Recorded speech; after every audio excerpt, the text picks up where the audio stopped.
Welcome back to another technical deep dive here in the Debug Zone.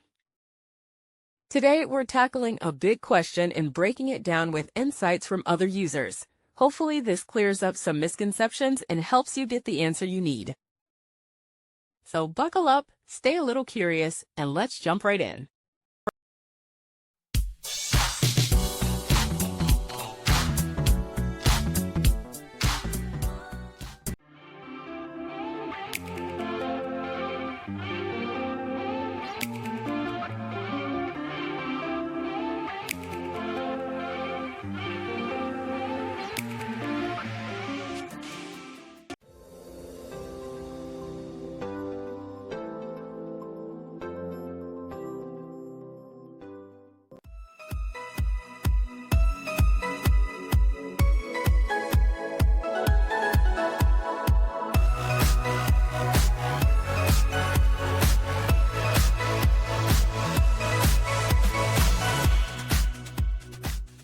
And that's a wrap.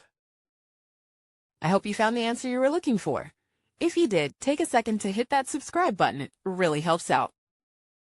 And let me know in the comments which solution worked best for you. See you next time in the Debug Zone.